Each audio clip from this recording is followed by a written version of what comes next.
You have made a strong step today, Melody, Silas replied. You have taken the initial steps to facing your fear. That takes strength. Do not belittle it. Hold on to that strength. And if you allow it to see you through, grow stronger on the other side. I believe that you can do this. Now you must believe it as well, Silas said as he removed his hand from her shoulder and began walking back to his seat at the table, sitting down and scooting forward a bit to make himself comfortable. Okay, now that was, well, a little too emotional. And not the good, happy, fuzzy feeling emotional. That tends to be the stuff that I really don't like talking about. But it had to be done. And now, we can begin to make progress. Most of the people that I've trained up to this point have either been sirens or orphans, low-level demons who didn't have the heritage that your young son has. This is actually a fairly new circumstance for me. Most of the time, the people that I train, well, they have no questions about giving their all into the training and suffering what they must in order to achieve the strength that they desire. And the parents are either just fine with it, as it's quite normal in the demon world, or there are no parents. So the kids are fine with it, if it gains them the strength that they desire to change their lives and the way that others view them. So this is an interesting circumstance. So before I begin your son's training, I'm going to need to ask your permission. I think it's only right. But I already gave you permission to train him, Melody said, as she began wiping tears from her eyes. Yeah, you gave me permission to train him. But there is something particular that I need to tell you.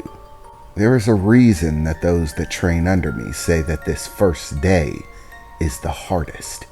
It's because the first day's training is the experience of fear. The experience of fear?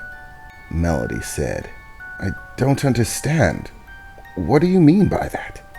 Just as I explained to you, in the demon world, fear is a powerful weapon. The fears that dwell in our hearts are weaknesses that can be used against us. If we do not know how to handle dealing with those fears, if we are unwilling to face them, or if they cause us too much pain and suffering, then they become chinks in the armor, gaps in our defense that our enemies can take advantage of. And in the demon world, that is all too common. Even when those don't possess abilities that allow them to peer into your heart and souls, reading your opponent and knowing information about their life are skills that are taught. Fighters are trained to pick up on these sorts of things, to use them to their advantage if they can. And there are many who are masterful at it. One of the many reasons that my students are so successful is because I prepare them for that eventuality, for the eventual fight in which all of their worst fears come to bear and are used as weapons against them. The first day of training is nothing other than me unleashing their worst nightmares. I drown them in fear of every sort and variety that they can think of. I read as deep into everything about them as I possibly can and use it all. I fill their hearts with fear, not as an act of cruelty or punishment, but so that they can understand those fears, come to terms with them, accept that they are part of who they are, and not crumble when they are brought against them. This is an exceptionally effective training method, and, according to my students, has saved their lives on countless occasions when enemies thought that they could use the pain of their past, their memories, and their fears against them. and has saved my life on more than one occasion. However, as I said, your son's lineage presents a problem. Most of the students that I have trained are low level, being either sirens or other low level kinds of demons. Ones that are not naturally born with overwhelming strength and power. But Talion is just a child. Surely he's not that strong. Surely other demons would be much more of a match for him. No, not really, Silas replied to Melody as she asked the question. I know you guys don't really have a firm grasp on it, not knowing that many demons. But, whether you know it or not, Talion is already leagues above most. Most low-level demons, even adult ones, wouldn't really do that well against Talion. Talion is blessed by being born to two very high-level demons. Not pushovers in any sense of the word. They stand at the top of the food chain in the demon world, and there are very few that are their equal. As such, they pass this power and strength to their son. Even with no training or experience, Talion has natural ability and instincts that far surpass that of most low-level demons. Even without training, he could go toe-to-toe with a low-level demon, and he'd probably win, even if the demon was fairly experienced in combat. His strength, speed, instincts, the ability to breathe fire. He is a dragon after all. His physical durability, resistance to fire. All of these things are drastically outside of the norm for low-level demons. It takes us years to acquire strength and power and move up the chain. Decades, sometimes even centuries. But Talion was born with massive amounts of innate skill and ability, strength far surpassing that below him. You might think that this is a gift, and it is, but in terms of the first day of training, the methodology that I use, it only makes things more difficult. I don't understand. I mean, you're strong, right? You're a good teacher. It shouldn't be that difficult to overcome. Oh, I'm sorry to say, but you're wrong, Silas replied to Vera as she looked over, unsure of where this conversation was going. Listen, Talion is part dragon and part high-level demon. Both have their advantages and strengths to them that are etched into his DNA itself. Dragons specifically are born with powerful instincts. I doubt that Talion even realizes it, but when confronted with dangerous situations, he's probably far more suited to it than most. Most of the kids that I train, well, it doesn't take much to really get them in the swing of fear. Throw one, maybe two scary enough things at them, and they break fairly easily. They're not powerful enough to fight against them, and their survival instincts aren't strong enough to deal with that level of conflict. But Talion isn't like that.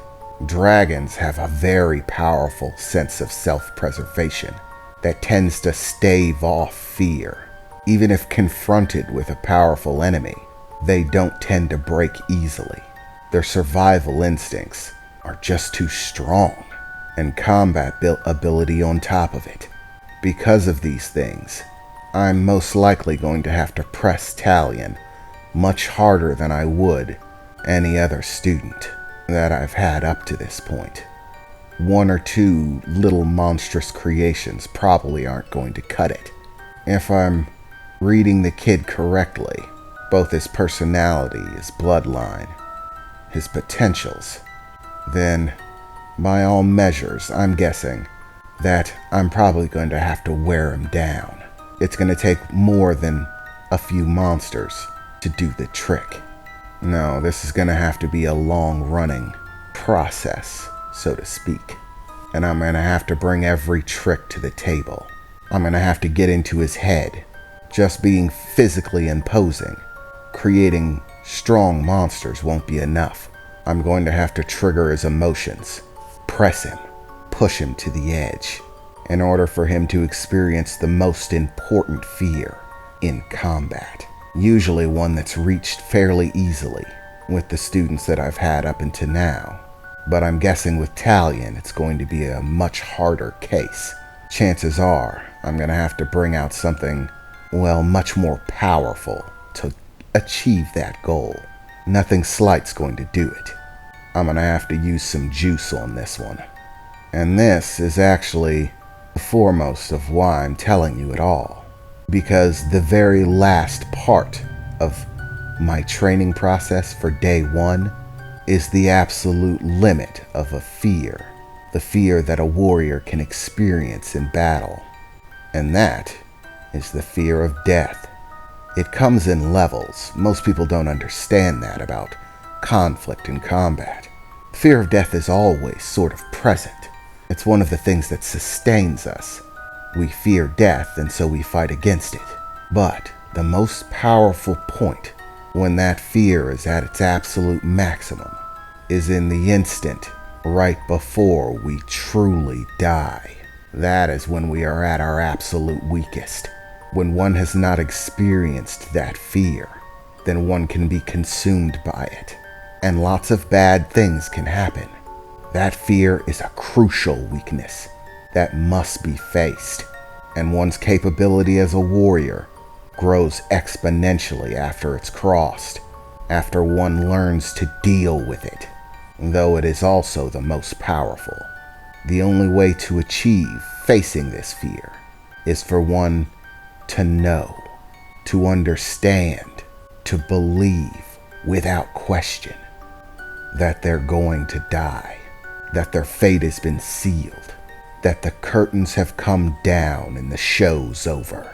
They have to be absolutely certain in their bones that they are going to die. This fear is overwhelmingly powerful. And for those inexperienced in dealing with it, it can result in a number of things.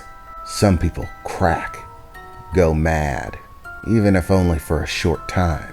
Some people abandon thought, reason, understanding altogether. They simply retreat within themselves, act as if it's all a bad dream until it's over, try to escape from the fear of death. Some panic, flurry, simply rail against it wildly with no thought, kicking and screaming the whole way.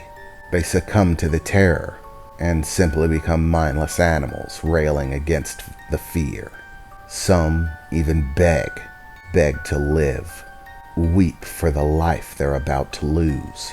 All of these things are negative, and in battle, doing them will get you killed.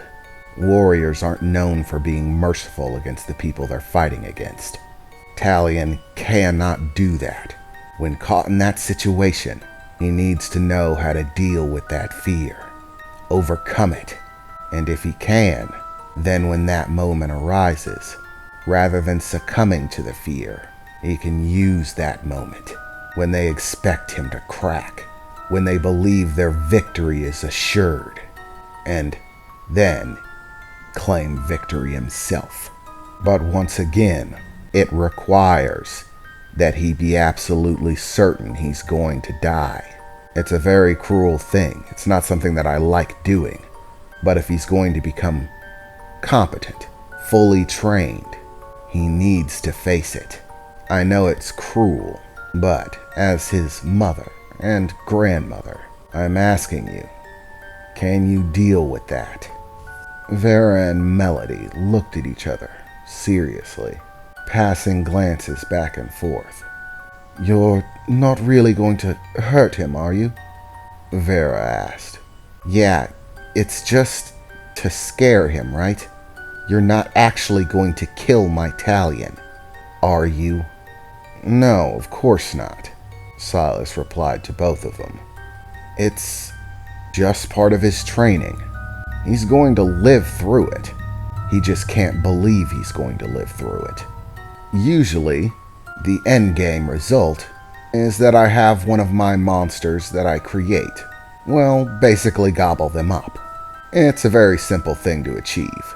I just create something, and then, once I'm absolutely sure that they think it's game over, it eats them.